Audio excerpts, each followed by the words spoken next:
fait que les douleurs sont pas liées, c'est dans notre tête et que c'était normal, que ça pouvait passer avec un anti-inflammatoire ou un paracétamol. Bonjour, je m'appelle Bertie Flory, je suis atteinte d'endométriose. J'ai été diagnostiquée en 2016 de manière complètement fortuite lors d'une grossesse extra-utérine. J'ai écrit un livre qui s'appelle Endométriose, prendre le dessus sur la maladie, dans lequel je raconte mon parcours et tout ce qui a pu m'aider à la fois en termes d'outils et puis de mindset pour améliorer ma qualité de vie avec la maladie.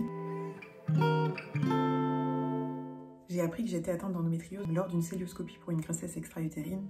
En fait, ça faisait 3 ans qu'on essayait d'avoir un bébé avec mon homme et que le bébé ne venait pas. Finalement, j'avais fait pas mal de diagnostics de parcours d'infertilité, etc. qui montraient rien de spécifique sur le sujet. En fait, j'ai fini par tomber enceinte spontanément. Malheureusement, en fait, le bébé s'était développé dans la trompe. Les chirurgiens qui m'ont opéré ont trouvé des lésions d'endométriose. Donc quand je me suis réveillée, moi, on sait que j'étais atteinte d'une endométriose profonde. Et voilà, donc c'était un diagnostic complètement fortuit, même si, en fait, ça faisait des années que j'avais des douleurs de règles très importantes.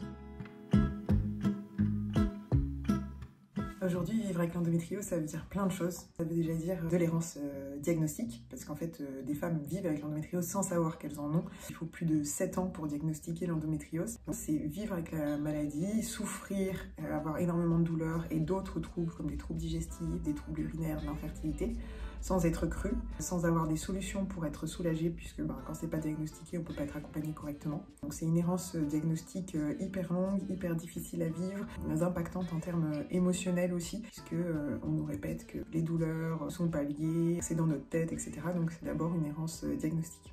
Vivre avec l'endométriose, c'est aussi une errance thérapeutique pour beaucoup de femmes qui ne vont pas arriver à trouver les bons praticiens qui vont pouvoir les accompagner de manière adéquate. C'est avoir du mal à trouver un bon traitement médical, avoir du mal à trouver un bon traitement chirurgical. Ça va être aussi des femmes qui vont avoir besoin d'avoir recours aux soins de support, comme la kinésithérapie, de l'ostéopathie, de l'acupuncture. Donc ça va être, ça peut être aussi une errance thérapeutique importante. C'est aussi vivre avec une maladie chronique incurable pour laquelle on n'a pas trouvé de solution. Vivre avec l'endométriose aujourd'hui, ça veut dire être suivi très régulièrement. Et donc ça veut dire avoir un quotidien assez pris, à la fois en termes d'agenda, mais aussi de charge mentale, sur tout ce qu'il y a à mettre en place pour essayer d'améliorer sa qualité de vie et vivre le mieux possible. Être atteint d'endométriose aujourd'hui, ça veut dire aussi être vachement soutenu et entouré par les autres femmes qui vivent avec la maladie, puisque on s'aperçoit qu'il y a les associations sont très moteurs sur l'accompagnement des femmes, les parcours d'éducation thérapeutique se mettent en place aussi. Il y a beaucoup de comptes Instagram de très bonne qualité qui se développent en fait, voilà, pour vraiment apporter ce soutien aux femmes qui sont atteintes d'endométriose. Le premier, c'est d'essayer de trouver des solutions pour être mieux au quotidien. Les autres défis, ça a été la compréhension par l'entourage, à la fois sur ce que c'est que la maladie, parce qu'il y a beaucoup de gens qui pensent encore que l'endométriose, c'est une maladie dans laquelle il y a 3 jours de douleur de règles et puis c'est tout. Alors qu'en fait, l'endométriose, c'est beaucoup plus que ça. Il y a eu aussi un gros travail sur la gestion de la fatigue chronique pour moi, puisque en fait, l'endométriose, ça génère énormément de fatigue, à la fois par le mécanisme inné de la maladie, mais aussi par tout ce que ça engage sur les rendez-vous médicaux, la charge mentale, la peur, l'anxiété que peut générer le développement de la maladie. Et donc cette gestion de la fatigue chronique dans le quotidien peut être très compliquée à gérer. Dans les autres défis du quotidien, ça va être le budget.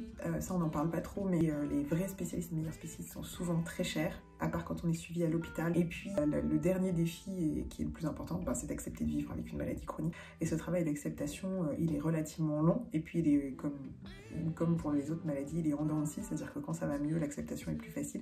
Et quand on a des phases où ça va moins bien, ça va être extrêmement difficile. Il peut y avoir beaucoup de colère, il peut y avoir de la tristesse, de la honte, de la gêne. Mais tout ça, c'est complètement normal en fait. Mais c'est vrai que c'est pas forcément facile à vivre. Le premier, ça a été pour le diagnostic, puisque en fait j'étais diagnostiquée à 30 ans, alors que ça faisait depuis l'âge de mes premières règles, depuis l'âge de 11 ans, que j'avais des douleurs qui pouvaient être très fortes, mais on m'avait toujours dit que c'était normal, que ça pouvait passer avec un anti-inflammatoire ou un paracétamol, et donc du coup ça n'avait pas été vraiment pris au sérieux. Pour le suivi, j'ai été relativement bien prise en charge, notamment parce que j'avais un médecin de confiance dont la femme était atteinte d'endométriose. J'ai voulu prendre la parole sur le sujet de l'endométriose puisque quand j'ai été diagnostiquée, je me suis sentie hyper seule. À l'époque, il n'y avait pas grand-chose, il y a 8 ans. Je me suis dit que mettre ces informations plus facilement en accès, aussi d'expliquer d'une manière plus pédagogique, ça permettrait aux femmes de gagner du temps dans leur parcours. Et ce temps, il est souvent précieux face à la maladie.